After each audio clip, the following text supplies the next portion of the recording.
What's going on, guys? We're back. It's Tuesday. It's 7 p.m. this time, not 7:30. I felt like starting early, but nonetheless, back with another Tuesday night live stream because I don't know why I do this to myself. I need to be stopped. I got another haul. I don't know what I'm going to do with my life at this point. There's another stack we'll cover today there. But that's what I do. I buy comic books. I eat. I sleep. I eat again. And I sleep again, and I buy comics. So there you go. There's a recap of my life. But anyway, we're happy to be here on this wonderful Tuesday. We got plenty of books to talk about. A little bit of a live chat going on here. Thank you to the 3 people who apparently had notifications on. I appreciate that so much. We got Comic Core Chad saying he's first. Can't wait to see that guy a week from Thursday, hopefully at Baltimore. And I know he's putting in the work trying to get some interviews lined up. So big thanks to Chad for setting all that up. Cannot wait for next week. And as usual, we got Chris Barrett in all of the chats. What is going on, Chris? Always like seeing him and saying he's Bad News Barrett and all that stuff. And I'm just waiting for Nick Miller to pop up so I can highlight him. I got the YouTube chat on one side. I got the StreamYard chat on the other side. It's a lot slower. So, hey, there you go. What's up, Nick Miller? Thank you for joining us tonight. Nonetheless, why the room maybe fills up, we'll see. We'll go over some current reads like we normally do. Then I'll go over some random antique shop finds, con finds, that type of stuff. And then we'll talk about the Joker movie, and then we'll wrap it up with some con tips. So basically what the video description you clicked on says. So definitely excited about that. So we'll start probably my pick of the month so far, I guess. That's Harleen #1. I finally sat down and read this thing today. It's really good, honestly. I really like Stefan Sedgwick's art. I've been praising him since his Witchblade run with Ron Mars in the late aughts, 2000s, whatever you want to call it. So I think, honestly, if he did the colors in this, I think they're actually a lot more improved than to what I was used to with him previously. This is like I said, it's a very beautiful book. But not only that, the story's actually pretty good too. So it's kind of a deep dive into Harleen Quinzel becomes Harley Quinn.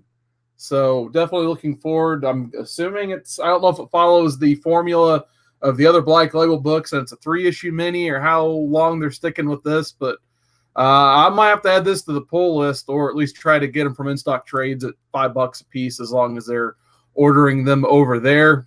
But definitely, nonetheless, just a beautiful B cover on that. But yeah, I really enjoyed that one. A couple I didn't enjoy, I guess, on top of the stack. We got Batman Superman #2. I actually went ahead and dropped this from my pull list, but it got thrown into my pull anyway. I think he just ordered it for me, so I put it in there. It is what it is. I went ahead and bought it because someone said it was a decent read. I'm just kind of over the Who Laughs gimmick at this point. I think they've beat it into the ground completely. I thought it was cool during Metal, but then they made it into a mini-series, and the Grim Knight was the better character in that mini-series, but we're still Batman Who Laughs celebrating that one for whatever reason. So I'll be honest, I'm a little over the Batman Who Laughs, so I dropped this from my pull, but then issue 2 got thrown in my stack. So I went ahead and bought it anyway to show my store owner some support. But yeah, I flipped through it. I just could not get into the last couple of issues. Even though there are only 2 issues in, I still kind of count the Batman Who Laughs as a continuation of that. So kind of over that. Die #8. Another one I'm probably going to end up dropping sooner than later. Once again, very beautiful book. Stephanie Hans is killing it on the art, as we all predicted. But I'm just not into the last few issues story-wise. I'm sorry. I know a lot of people out there like Die, but I'm starting to think this book just isn't for me. I don't know really what else to say about it, but it's a pretty book. I might end up just going hardcovers on this run. But like I said, I enjoyed the first arc. They went on a little hiatus, and then the second arc just hasn't done much for me. So I think they're about 3 issues total in the second arc, and I really haven't liked anything since issue 5. Here's a good one, though. Next up, we got Batman Curse of the White Knight, issue 3.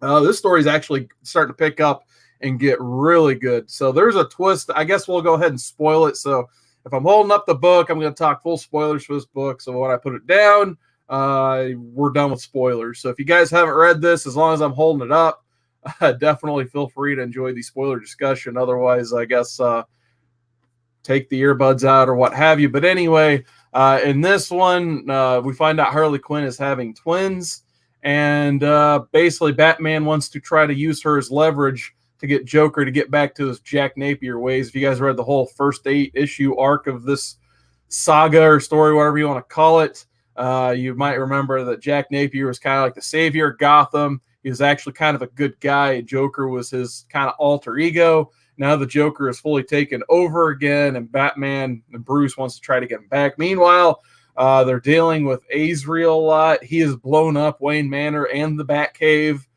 He knows fully who Batman is, so pretty much Batman has his back against the wall at this point. And they also revealed in the previous issue that Barbara Gordon is Batgirl, so secret identities are leaking out by the issue in this run at this point. But on top of that, now Azrael's next part of his attack was to go after Gordon and the Gotham City Police Department, and he does so. Basically, this issue ends, big spoiler, with Jim Gordon getting gutted with a flaming sword and thrown off a building. So, yeah, it got real interesting real quick. Meanwhile, Harvey Bullock took 2 bullets to the shoulder. I'm not sure if he's going to get killed off next issue or he just got, some non-critical wounds. But yeah, stuff's starting to get real in Curse of the White Knight. I wasn't a big fan of the first issue. The second issue had a really good ending with Ezra blowing up Wayne Manor. But this one, it solidified it as maybe just as good as the first run. So we'll see where they go with issue 4. But I really enjoyed issue 3. That's for sure. Maybe the best continuing series for me right now is Teenage Mutant Ninja Turtles, City at War. Since they started the City at War stuff, this book has been amazing. Like I've been saying on other live feeds and stuff, if you guys are Turtle fans and just buying these for the Jenica appearances, definitely go out. I think it's like 92 on up. But at least give the storyline a try. I think you'd be pleasantly surprised. There's a lot of like old school characters they've thrown in there. There's just a lot of crazy twists and turns in the story, like Splinter being in charge of the Foot Clan. Now Shredder's granddaughter is fighting Splinter for the ownership of the Foot Clan. Actually, in the last issue, he lost a battle with that character, so now he's being locked up alive in a tomb, not to be opened ever again. So pretty much the Turtles and Splinter, they got just their butts handed to them in the previous issue. So this is kind of fall out of that. Meanwhile, Raph, he's got to storm off in anger all the time.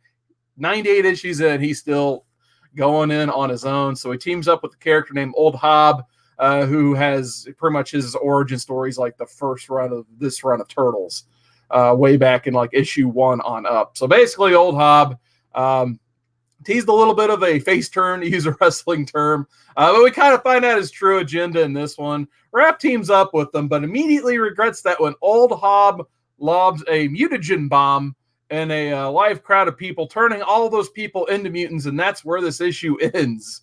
So the road to 100 is a filled with potholes for our turtle pals here.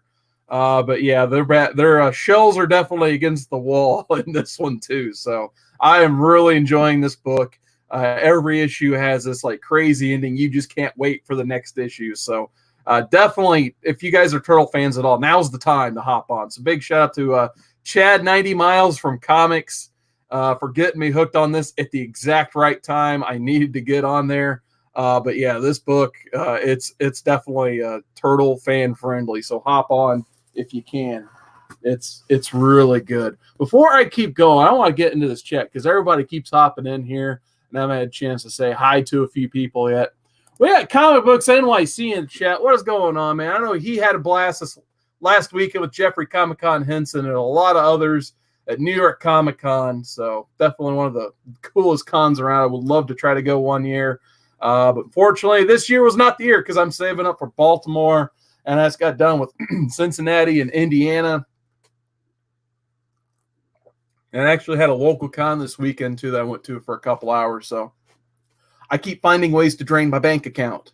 All right, we also have JP's Budget Collecting. What is going on, man? Happy to see JP in the chat. Definitely check out his channel. I always like his videos where he looks at previous top 10 lists from 6 months back. So definitely a highlight of the community there. We got Bob World in the chat. What is going on, man? Happy to see my friend Bob in the chat. He's one of the guys who makes a lot of the logos for the Comic Core channel, so always got to shout out Bob for that every time I see him. Oh, yes, we got Splash Page Comics. What's going on, man? He says, hey, it's the Four Turtles. I can't remember the names. Even though he has the issue #1 first print, he still can't remember their 4 names, but still happy to see Splash Page in the chat. What is going on, man? Also got Bear Island Comics. Hopefully we'll be hanging out with that guy a week from Thursday or Friday whenever he plans, or I guess when Chad plans on flying him in as the winner of the Comic Core contest. And he says, yo, we got Just a Rican and his comics in the chat. How you doing tonight? And Chris Barrett really wants the Comic Core to come to NYC. Well, only 1 year time will tell. I think we concluded for now that basically C2E2 is our WrestleMania and Baltimore will be our SummerSlam, I guess. At least, you know, that's the way we put it. And Comic Book says come out to NYC next year. Absolutely. It's one of those bucket list cons for me. I mean, as long as it still remains to be like a comic book convention, if that makes sense, which it seems like it does, I would absolutely love to go to New York just to see if it, I mean, that obviously it's bigger than C2E2. It's like one of the few that is. So I'd love to see just that atmosphere, that crowd, and just the electricity that is New York Comic Con. But I'd like to go to that. And then I think the Steel City Comic Con, the Detroit one that's supposed to be really good. But anyway, we'll get back to the books because we're still talking Turtles to, I guess, Splash Page Comics chagrin here. We got the conclusion of Batman TMNT Volume 3, Issue 6. Thank you so much, Comic Number. I absolutely love that. But anyway, this just a solid ending to a good run of a crossover that no one asked for, basically. But yeah, I mean, I really enjoyed Issue 5. Issue 6, I mean, they just ended it, basically. More or less, they fight Anti-Monitor Krang.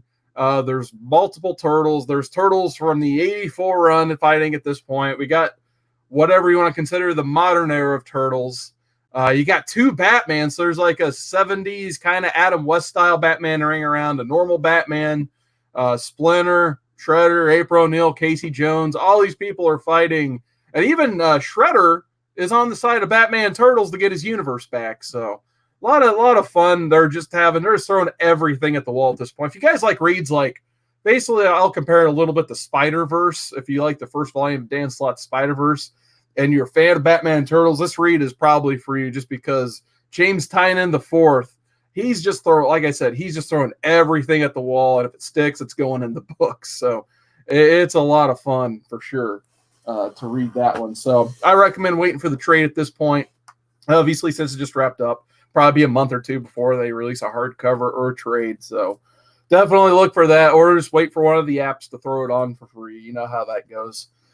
Deceased 5 of 6. Once again, it's kind of like the Turtle book where throw everything at the wall, see what sticks. So obviously non-continuity. But if you like zombies and you like to see your superheroes get cut in half and blown up and screwed over, this is definitely the book for you. So basically in this one, I guess kind of spoilers for your Deceased fans at this point. So once again, no spoilers. So more or less in this one, Superman and Flash both, they get, taken over by the zombie virus or the anti-life equation. So Superman gets taken over at the end because he knows he has to stop Flash or everybody's screwed. So basically Flash uses Lex Luthor as an example of what he can do. He just runs through Lex and he explodes, basically. So Superman, in order to stop the Flash, he just kind of runs in front of him more or less. And, Flash gets cut in half, of course. But unfortunately, as a result of that, part of Flash's hand phased into Superman. So Superman knows he's completely screwed at this point.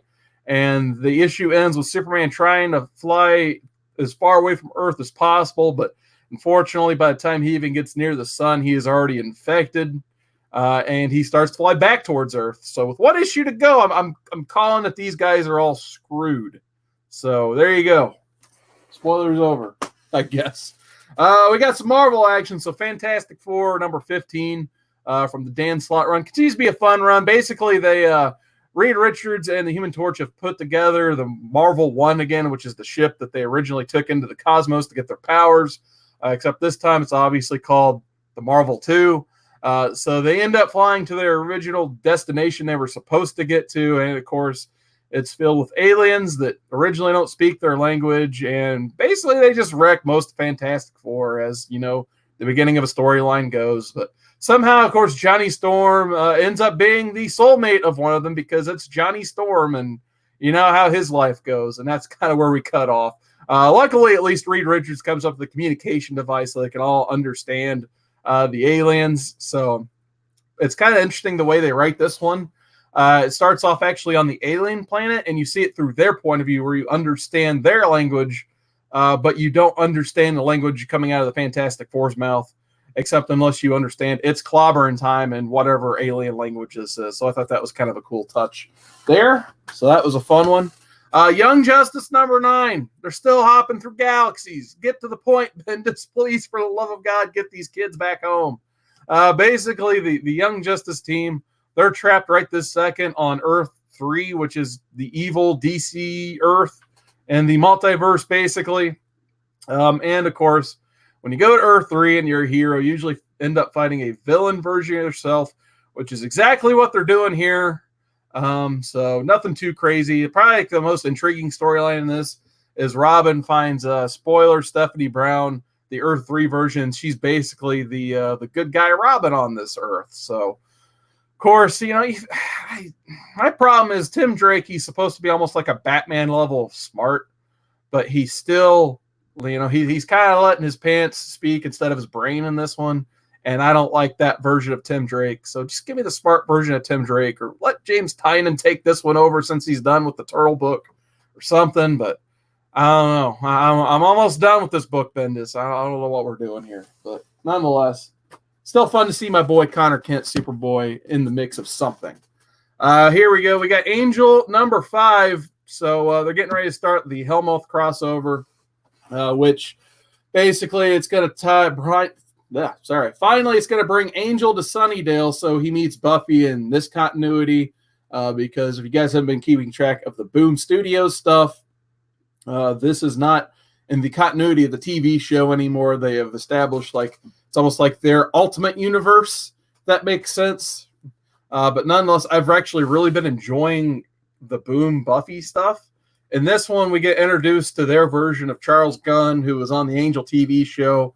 And basically, Angel knows to go to him because a couple previous issues, he finds out there's like this demon that has control of the internet or something like that. I don't remember. It's been a while. But nonetheless, that demon kind of knows what happened in the regular Buffy universe.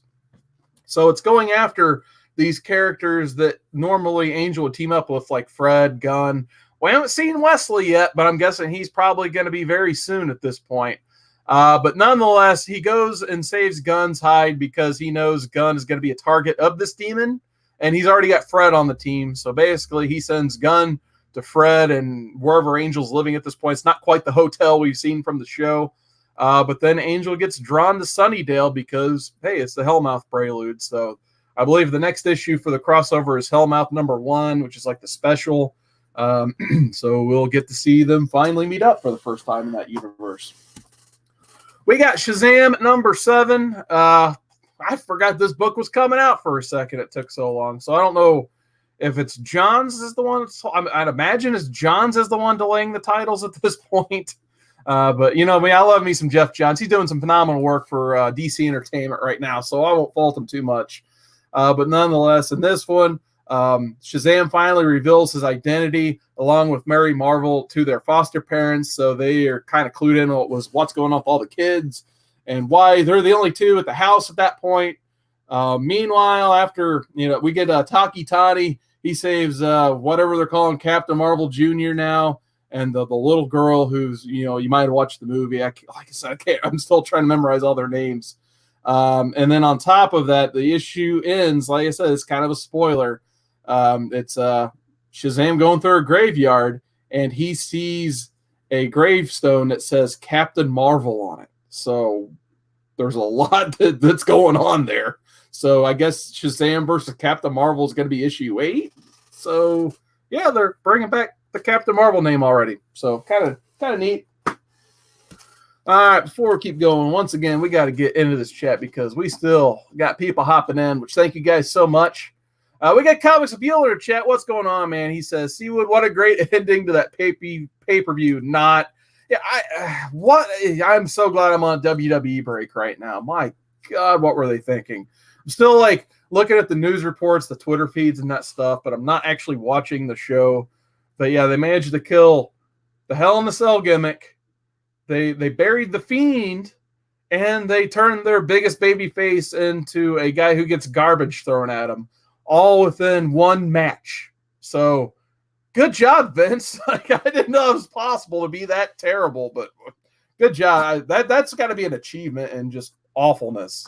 So, yeah, definitely I will stay on my WWE break. Actually, kind of an interesting note. Before the show, I was watching NWA has a YouTube channel now, and they just debuted a new show that they do at 6:05 p.m. every Tuesday.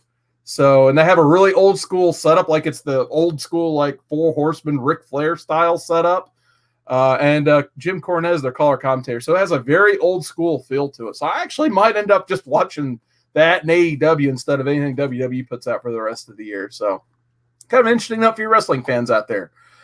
We still got, oh, look at this. This is my first subscriber ever, Fish Tropic, saying to smash that like button. Thank you so much, Fish Tropic. Always like seeing him in the chat. Brings back memories of, when I had one subscriber. We also got the boy who had 7 in the chat. What is going on, man? Check this guy's Friday show out. It's one of the most entertaining new shows in the entire community. I think it's called Comic Gories, where people have to like run to their collection and get out like the cover or whatever the topic says within 30 seconds. And I'm just waiting for like a big blowout on that show. Hopefully it doesn't happen to anybody, but man, they're having a lot of fun over there on Friday night. So definitely check out the boy who had 7's channel. We got Liking the Covers 4963. What is going on, man? That guy's always leaving comments on my older videos and that stuff. So definitely check out Liking the Covers and sub him up. He's putting out his own content as well. So definitely check him out. I always get a text every time I do one of these shows. Never fails. I don't get a text all day, and then someone hits me up right in the middle of this. And then actually, let me look at that. Big thanks to Fish Tropic for sharing the video. That's awesome, man. Thank you so much. And then Bear Island says, that's why I just watch 80s and 90s wrestling on YouTube. Yeah, you kind of can't go wrong with, the best wrestling of all time ever. So, all right, without further ado, we'll go and get back into the books. Last issue of Green Lantern number 12. This is the final issue of the Grant Morrison run. But they do advertise at the end of this, there will be a Green Lantern or the Green Lantern season 2 in 2020. So for those of you who are fearing that they're scrapping Green Lantern, they're just taking a break while they do a Dark Stars series, which is, based out of this. So it's like, they may as well just call the Dark Stars series probably like Green Lanterns 13 through 19 probably.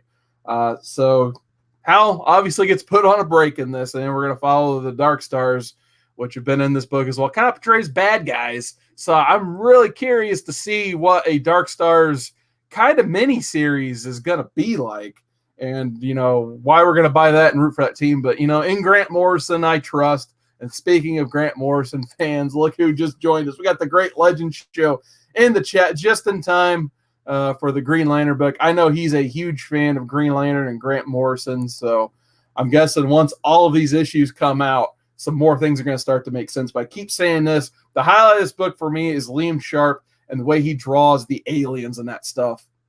So a lot of people are criticizing his art, saying it feels like a Valiant and a 90s book, but in my opinion, they picked the perfect artist for this. Like I said, his aliens are almost second to none in my opinion. So very good stuff there.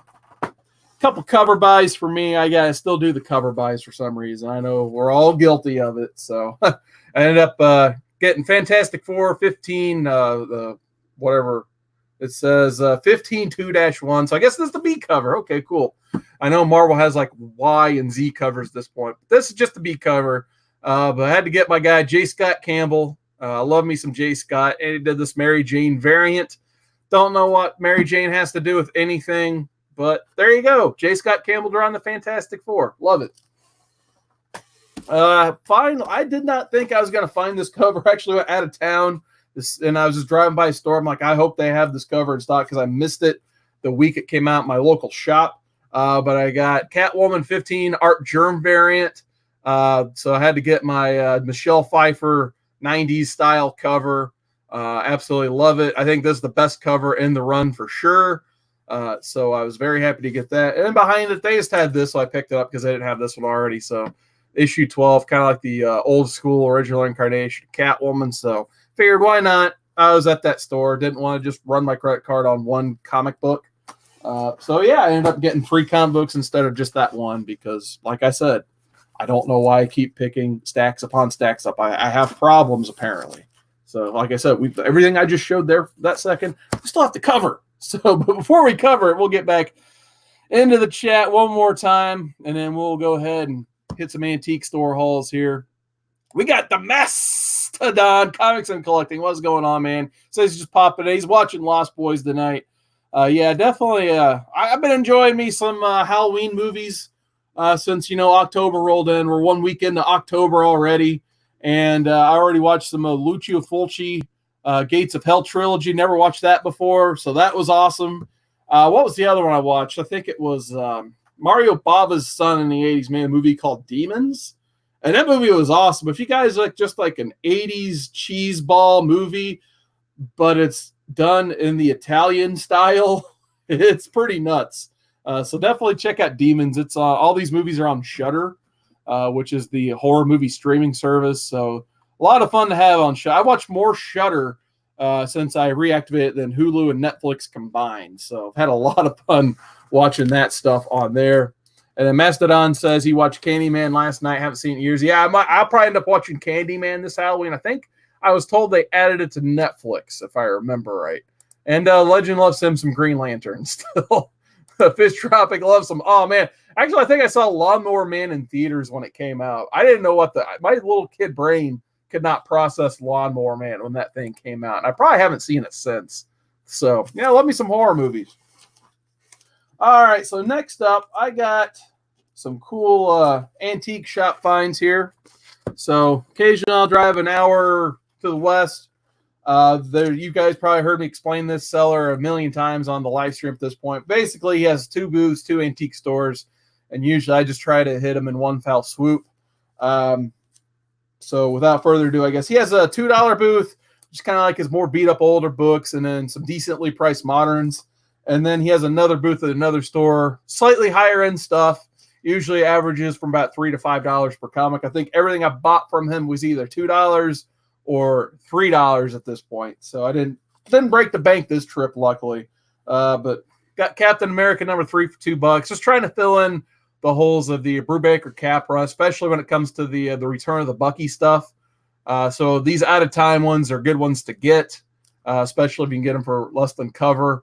So happy to find that for $2. Hopefully Legend's still here. I got me a Phantom Stranger #2. This thing is a potato of a copy, but still nonetheless happy to have it. I usually see like issue 1 for a decent price, and then it'll be like the ones in the teens and the 20s and 30s. But I don't usually see the single number ones, especially for $2. I just go ahead and put that in the pile, even though this thing, I would probably like open it up and it'd fall apart everywhere. Still happy to have it for $2 in the collection. Let's see what else we got. We got Batwing #1, second printing. So I know this book started to pick up a little bit of heat. It's one of the few New 52 #1s I was missing. I was like, I kind of like that red background a lot better than the first printing they did. So I just went and picked it up for $2. I think I was like just looking to spend a $10 bill, and I had 4 books. So I just went and picked this up as my 5th book to complete my $10 bill, I guess. Here is Deathlock, the Demolisher. Astonishing Tales 26. I believe this is the second appearance of Deathlock. Nice copy for $2, in my opinion. So I just really like that cover. Rich Buckler, yeah, he did this cover. So I thought that was pretty cool. So I had to have that. Let's see. I think I got one more at that store. Yeah, my other one. I don't know why this was in there, but all I did was I just put it in the stack and I bought it because I didn't have to think about this one. $2. First appearance of my boy Impulse. Flash 92 from that awesome Mark Waid, Mike Wieringo run. I bought this book on a comic book auction here on YouTube like probably like earlier this year, because this has been a book I've been looking for since the 90s. So when I was done kind of collecting, my Superman, my Superboy, and my Steel, Flash was the next book I started collecting for a little bit because I really like Mike Wieringo's art, and who didn't love him some Mark Waid, especially in the 90s. So the fact that it took me so long to get my main copy of this book, and then just to stumble upon another copy for $2, like, can't complain about that. So it's just kind of funny. I ended up probably paying a premium for my other copy I got probably down in this box here by my feet. But yeah, $2 for the first appearance of Impulse. I'll buy that one all day, multiple copies, yada, yada. And then I believe the rest of this stack, I got the other boot this guy had for $3. So we'll just kind of rapid fire them. Oh, I get to use my new gimmick. So I got Amazing Spider-Man 318. So, and as you can see down there, it's a new stand. So there you go. New gimmick. All right. Gotta love it. So anyway, I got, Spider-Man 318. Don't see the McFarlanes too much for like less than $5 or $6. So I'll buy these all day for $3. Finally got an A cover for Zatanna #1. So I have the B cover, which is a cool Brian Boland one. But I figured, hey, why not go ahead and just buy the A cover as well? It was $3. So the way this guy's booth usually works, like his older stuff usually has like a nice glass case if it's a key issue. Other than that, he usually throws in everything at $3, and he's very generous on his moderns. Like, I think he just reads and sells the moderns off for like $3 or less, basically, if they're in good condition. So definitely happy to have Zatanna #1 A cover, because you don't see those Zatanna ones around too often. Had to buy his one copy of TMNT he had, and two. So I gotta acknowledge one comment. So Biggie Shaq, what's going on, man? Happy to see you. Chase says, do it again. So we'll give him one more. Newsstand.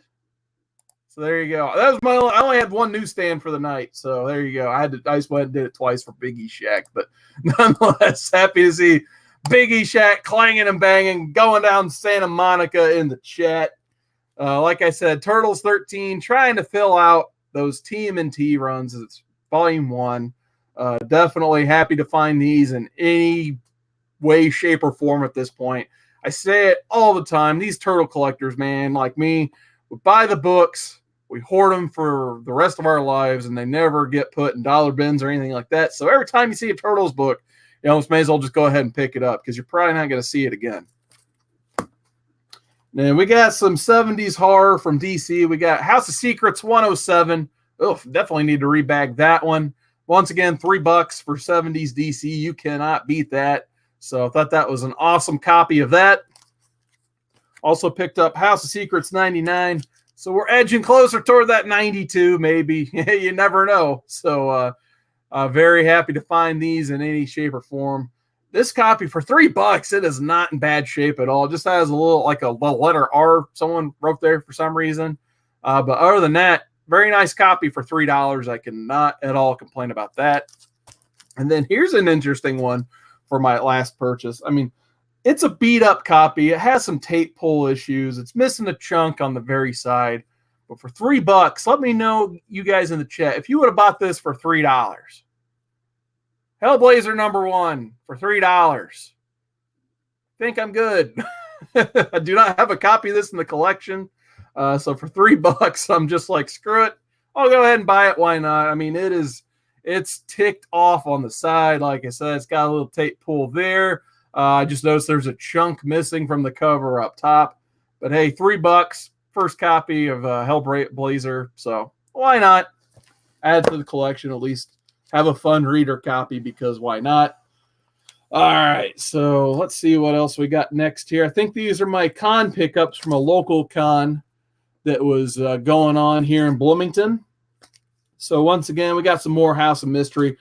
I kind of splurged on a lot of these, in my opinion.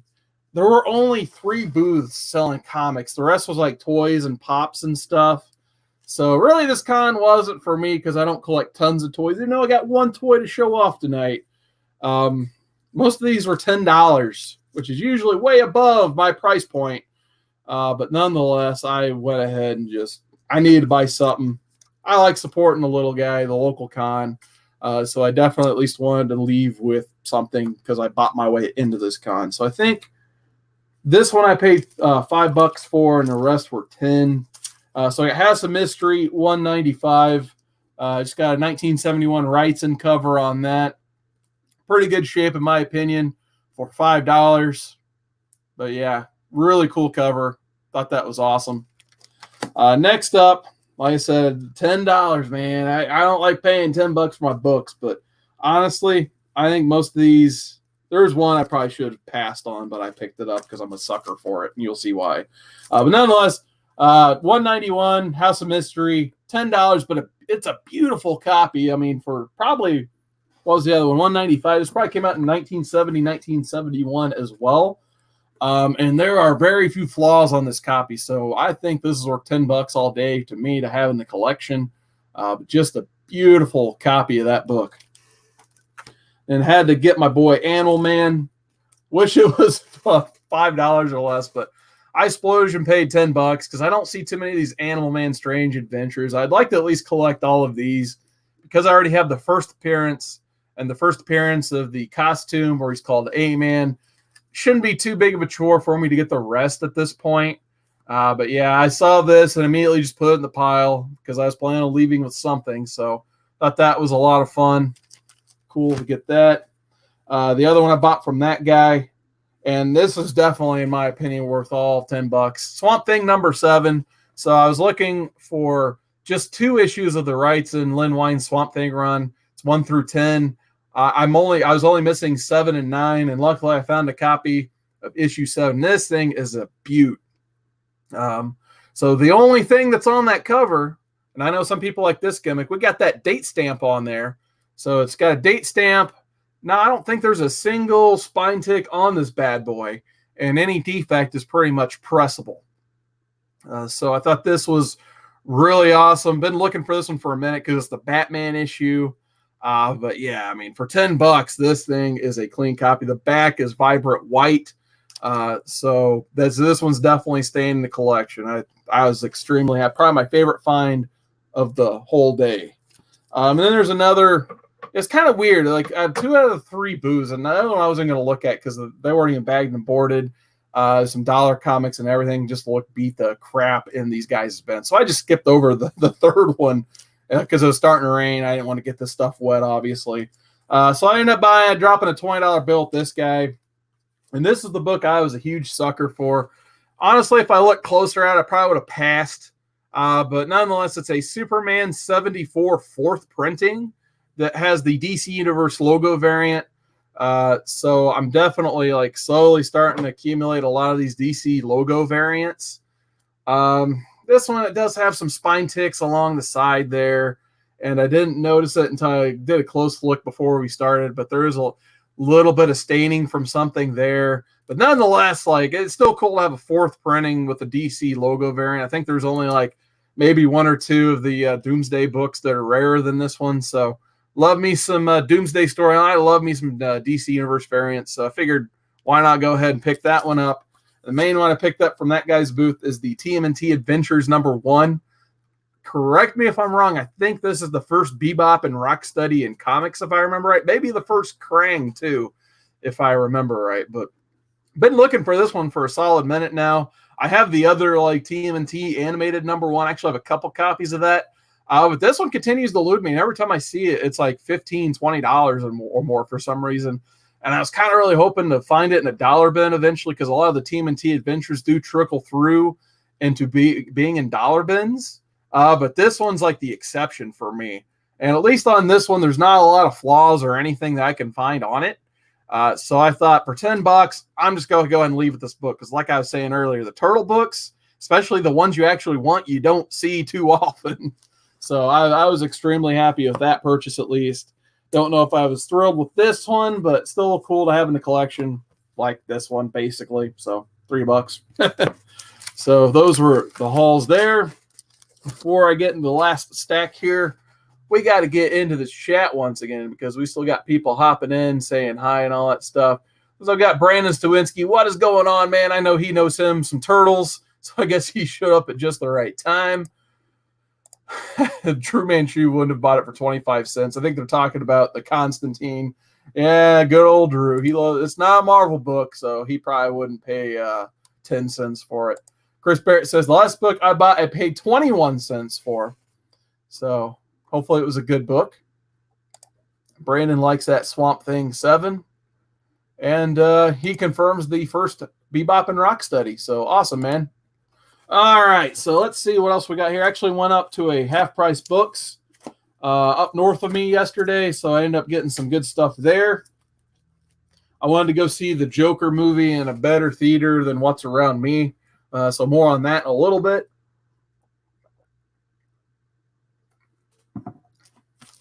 All right, so once again, Turtles.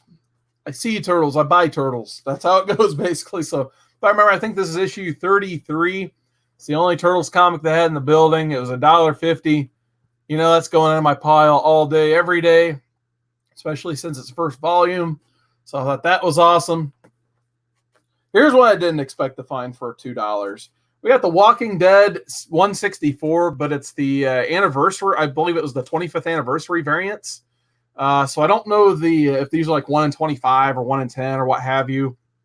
But I definitely know when these hit stores that you didn't see them on the shelves for too long. So very happy to find any type of Walking Dead issue. They actually had a huge run of Walking Dead. But right now I pretty much have all the single issues I'm going to collect. Unless it's like one of the like issues 1 through 30, obviously I would pick those up. That's a no-brainer. But pretty much it is all like 110 on up, which is not a lot I'm looking for through there. But this variant was one of the ones I actually was looking for, so I thought that was really cool. It's just a swipe of Wildcats #1, which we're on that book in a little bit. Here's another one I didn't expect to find. I think you guys will really like this. Swamp Thing 33 from the Alan Moore run. And this is a cover swipe of House of Secrets 92. This is one of the few was actually missing from the Alan Moore run because I bought a lot of those earlier this year. Maybe it was at the end of last year. Time flies, right? But nonetheless, I saw they had a little bit of a run, and I had every issue I saw. But I'm like, if they have 33, I'll like lose my mind. I almost lost my mind. So instead of having like his like former wife on there, it has Abigail Arcane and Al Collins' version of Swamp Thing in the back. So I was extremely happy to find this issue for $2 because I was almost to the point where this was actually in one of those $10 bins on Sunday, and I almost bid on it for $10, but I'm glad I waited and got it for $2. I love me some John Cassaday, so I saw this variant for $2. Definitely had to add that to the stack. So I think this was, it says 5, so I guess that would make it the E cover for Captain America #1. So the E cover, there you go. Heard some good things about this book. I haven't had a chance to read it yet, but I got a Grumble #1 for a couple bucks. So I like me some Mike Norton, so I figured why not go ahead, pick that up and see what that's like.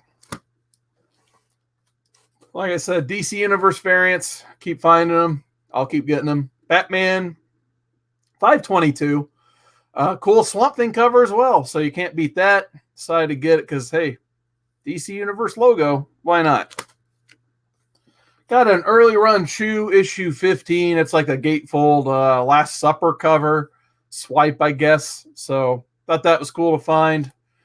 So one day, hopefully, I'll get me a Chew #1. That's on my bucket list of books to find. We got Flash #4 from the New 52, except this time it is an eBass cover. So these earlier New 52 B covers, I think they're mostly like 1 in 10s and 1 in 25, so you don't see them out there too often. Just like this next one, this is issue 3. Beautiful Jim Lee variant cover on that. Fortunately, there's a shade of staining that might be able to... No, it was down here. I'm sorry. Actually, you know what? That's on the bag. I didn't even realize that. So cool. Nice version of it. Awesome. It makes me feel better about that.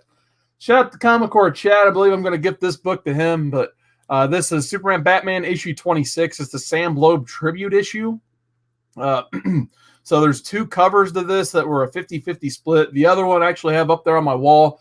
It's just Robin holding the Superboy t-shirt, kind of in memoriam of Superboy because this is right after he got killed off in Infinite Crisis. So this is the other cover I didn't have in the collection. Shout out to that beautiful Michael Turner cover. But yeah, I think I'm definitely going to give this one the Common Core Chad because we were literally just talking about this book the other day. So I guess synchronicity in full action right there, as the great legend would say. Had to buy this one because it reminded me when I was a kid. This book was, I mean, it was like a $20 or $40 book in the 90s. We got X-Files 1/2. So you had to, this is one of those Wizard 1/2s where you had to buy the copy of Wizard. You had to get the little voucher out of the copy of Wizard, drop a $10 check and send it to them. And you would get this wonderful copy of X-Files 1/2. Unfortunately, I don't think it came with the goofy certificate of authenticity, so I guess it's a fake. Why anyone would ever try to fake or reproduce Wizard 1/2 is beyond me. But I loved the Topps X-Files as a kid. Actually, I wonder, no, Charlie Adler did not work on this particular issue, but he worked on a lot of the early run X-Files. But yeah, this book for a while in the 90s, it was a $40 or $50 book. And I found it for $1.50. So I always like finding that stuff now, especially like the Gen 13s and stuff. I always mark out when I find those in dollar bins because those were impossible to find in like 96, 97. And then here's my last one. This is actually from the more local. Actually, here, I'll get the gimmick ready to go again. All right, so I got this one at the local half-price books. We got Justice League America, number 70, and it's got that like red fold on it. But hey, look at that. I didn't even know they made these. But we got a newsstand copy of Justice League 70. So didn't realize they made the newsstand with the little gimmick on the side. So always like getting these funeral for a friend oddities out there. So I'm slowly starting to collect like the multiple newsstand printings of that run of Superman, basically. So I saw this Justice League one. Definitely had to have that. Luckily, I only spent $1 that day. So that was kind of a good trip. All right, so the final comic book haul I got was actually from my store today. And basically for Monday and Tuesday, because, hey, who goes to a comic shop on Monday and Tuesday? He usually tries to have more of his sales on those 2 days. So I had a buy one, get one on all of his vintage comics, basically. So new releases were excluded. Everything else was buy one, get one free. And that included bundles and stuff on the wall. I mean, pretty much if he asked, he'd probably, yeah, sure, buy one, get one free. So I was trying to figure out a way to get this book for free, which I'll get to in a second. But he had a run of New Avengers, which was 1 through 16. It was $25. So I was actually looking for some hole fillers in this run here because I think I have 1 through 6, and then I get choppy from there. So I went ahead and just picked this up for $25 because, hey, why not? And it's a phenomenal New Avengers run if you guys haven't read it. This is definitely where they changed the Avengers story, basically. So you went from like the older style teams with Quicksilver, Scarlet Witch, Hawkeye, and those guys, and they started putting the A-listers all over the Avengers. So Wolverine, Spider-Man, those types, Captain America, and Iron Man, of course. So you got New Avengers 1. We'll just rapid fire these because most of you guys probably know what these look like by now. Issue number 2, and I was kind of hoping for some of those B and C covers, but they were not to be found. They are all the A covers in this lot. Number 4. There's number 5. Number 6. And I think, like I said, that's like, actually, I take that back. I do have a signed copy of number 7 in the bins behind me back there. I wasn't sure if I had a number 8. I think I do, but I wasn't sure. I definitely need the number 9, so that'll be going in the collection. So I'll probably be selling those first 8 and keeping these. Number 10. Here's one I definitely need and was surprised he let go as a part of this bundle, but issue 11.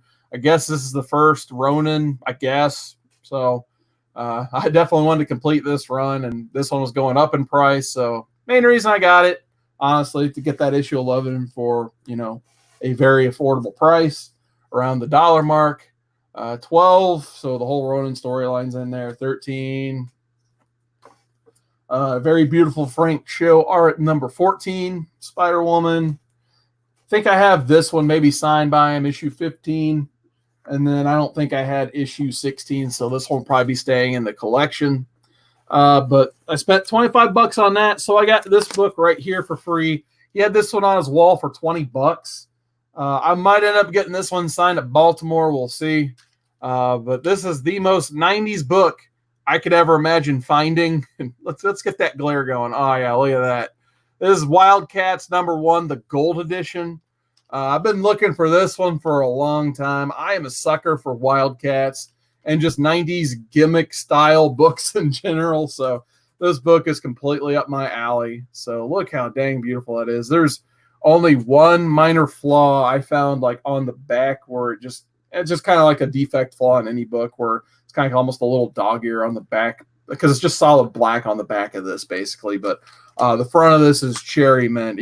I couldn't believe he was only selling this for $20. Yeah, there you go. That nice Mylar gold glare. Immediately put this in Mylar so I could like use this as a reflective light if I had to. So, but nonetheless, this is just a beautiful book. I am so happy to be adding this to the collection. I'm probably going to put this on a wall somewhere in my house. But like I said, I got this plus all those new Avengers I just showed for $25. So I was extremely happy with that purchase today. And then my last and final purchase, not a comic book, but I did a Target run today because now you got to get some stuff for the house, of course. But sometimes you get new stuff for your house like shower curtains and shirts. Wander over to electronics and entertainment, and you find a NECA figure.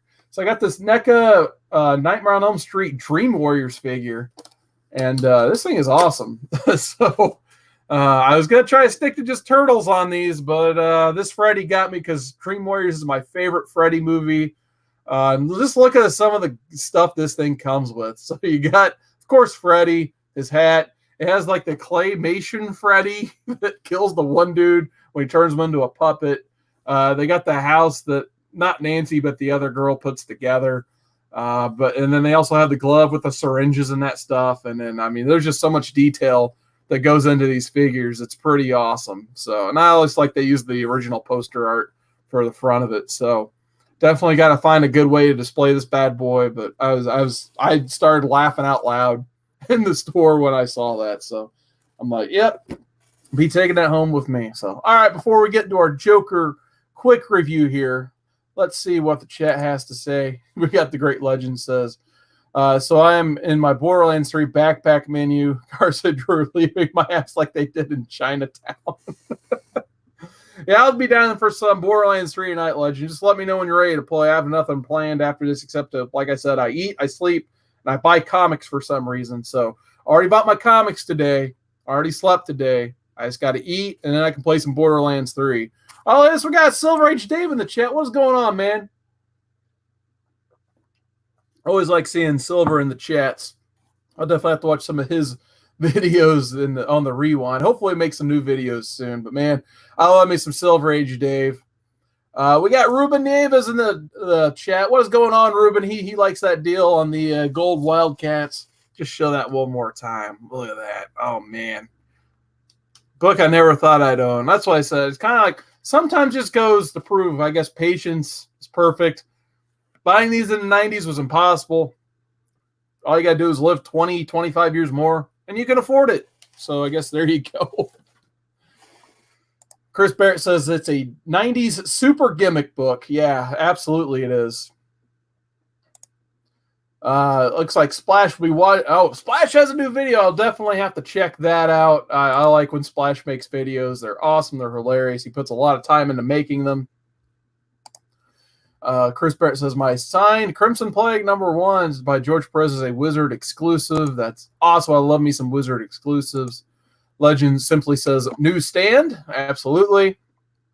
Hey, we still got Fish Tropic in that chat. All right. So I guess just to give a quick 2 cents on Joker. I went and saw it yesterday. I went to one of those theaters where they have the recliners. I had the option of seeing it in that type of theater or an IMAX, but I was just like, this movie's like more gritty and down to earth instead of like special effects, stuff blowing up everywhere. I just don't know why I would want to see it in IMAX, if that makes sense. So I may as well just go see it in the theater I'm going to be more comfortable in. So I just picked the recliner theater. I have the AMC A-list, so none of it cost me any extra anyway.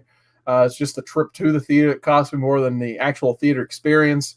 They only have like 2 theaters around here, and they're both like the AMC Classics or the AMCs we don't want to renovate and we're going to keep as cheap as possible.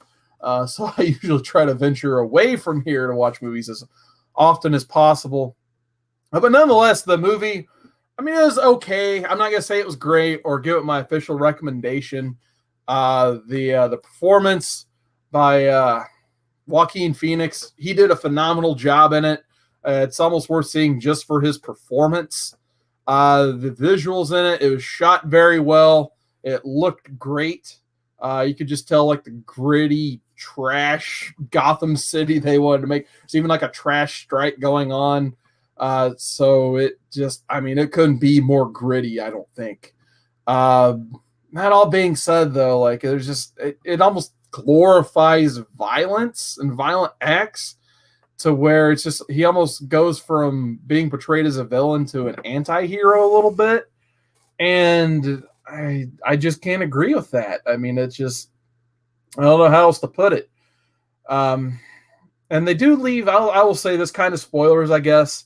They do leave the ending kind of ambiguous. So all this like glorification, especially the ending where they're like everyone's cheering for the Joker in the streets and that stuff, and the whole like upper class versus lower class stuff they have going on. They kind of made it so it could very well be going all on in his head, but you know how a lot of these artsy movies go. They try to make it as ambiguous as possible. So you could almost say the entire movie took place in his head, especially with one instance where there's a character that you're following through part of the movie, and it turns out she was just basically a figment of the Joker's imagination for most of the movie where she was featured. But nonetheless, I guess if I was to give this a quick score, I would just say 3 out of 5. Like I said, acting was good from Joaquin Phoenix.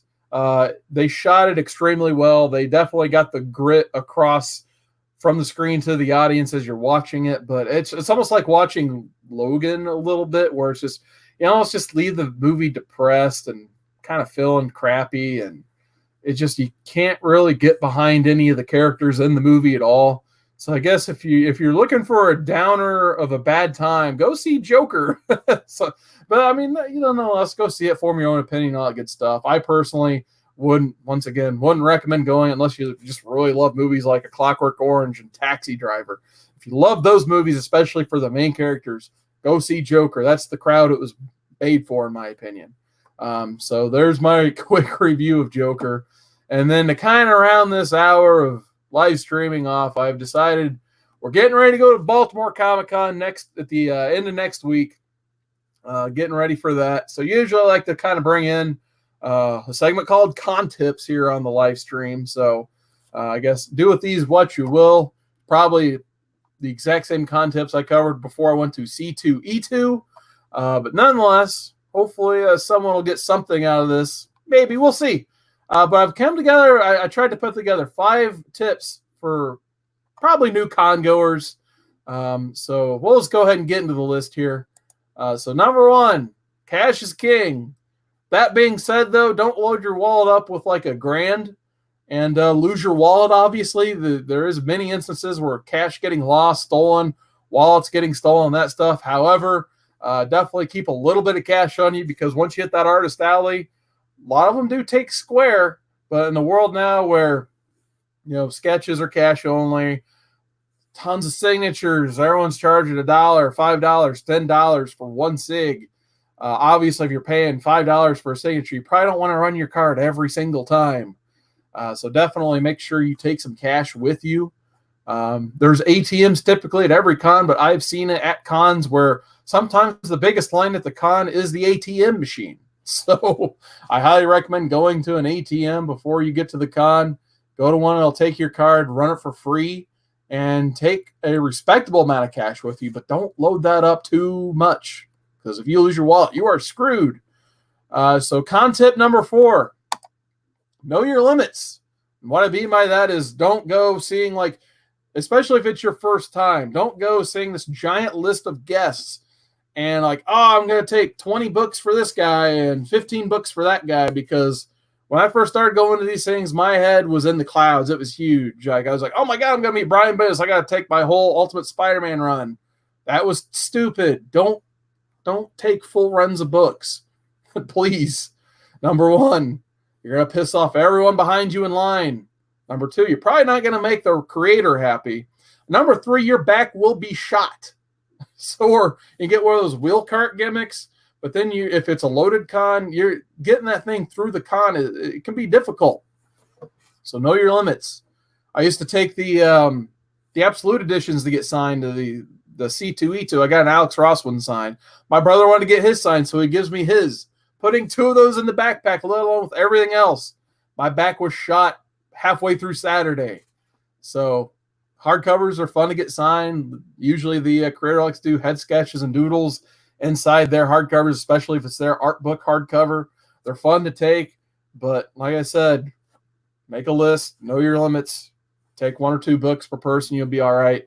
That also being said, don't expect to, if it's your first con, don't expect to get everything you want either.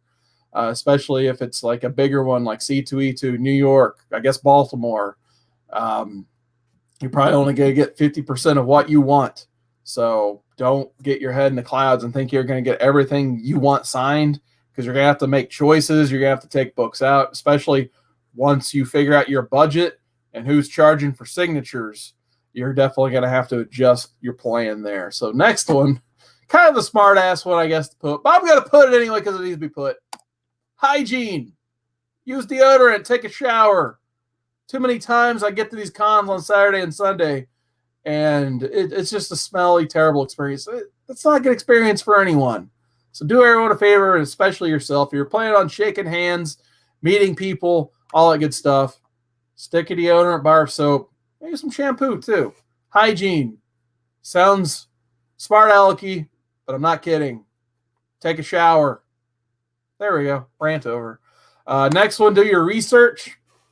Basically, this is for a lot of people been asking me about sketchbooks and how to approach that and that stuff.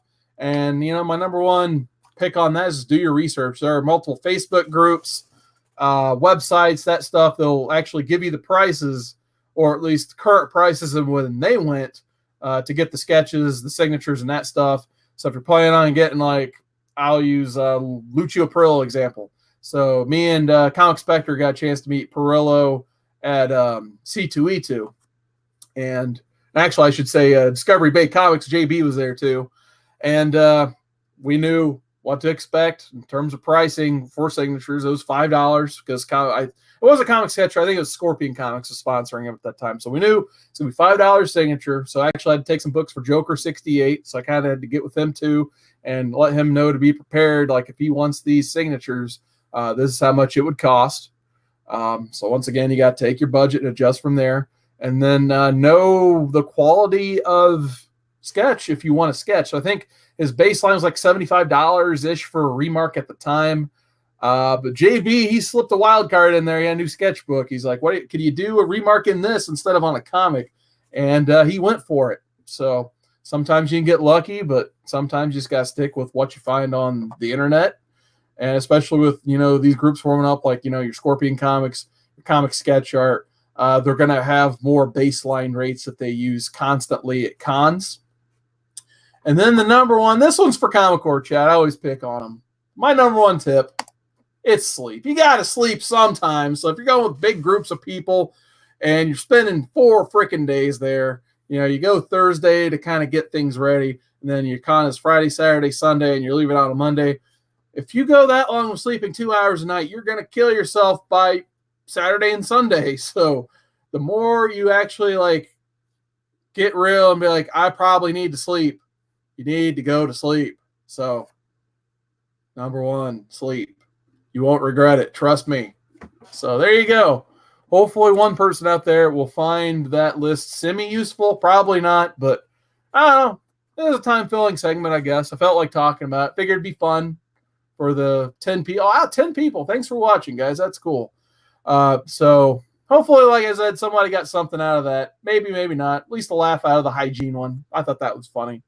But nonetheless, we've been here for about an hour, so it's time to wrap this up. So we'll go over the chat one more time. Say hi to everybody, and then we will sign off. So we still got Splash Page Comics in here. What's going on, Mr. White Gloves? Him and Fish Tropic, they're talking about fish. Gotta love it. You gotta love the crossover from communities. You got the aquarium community and the comic community. No one personifies that better than old Fish Tropic. So big thanks to him for joining tonight. Silver Age Dave says sage advice. Thank you so much, Silver. for hopping in the chat. Like I said, I always like seeing me some silver, liking the covers. Thank you so much for being in the chat. Ruben Nieves, Big E Shaq, Great Legend, all you guys, thank you so much. We're going to go ahead and sign off. But once again, big thanks for joining me. Hopefully, maybe I'll see 1 or 2 people watching this next week at Baltimore. So that's my next and probably my last con of the year. I'll be there Friday, Saturday, and Sunday. Probably hanging out at that Comic Core booth whenever my leg isn't chained to that. Hopefully, I can hit the floor at some point. I'd like to at least meet Brian K. Vaughan there, Jerry Ordway. I think those are my main 2. I've met pretty much everybody else at this point. Like I said, I may end up taking this to try to get one Jim Lee signature from the con. And one last shout out, Bob World, still in the chat. Thank you so much for joining us, Bob World. Other than that, thank you guys, and you guys have a good week.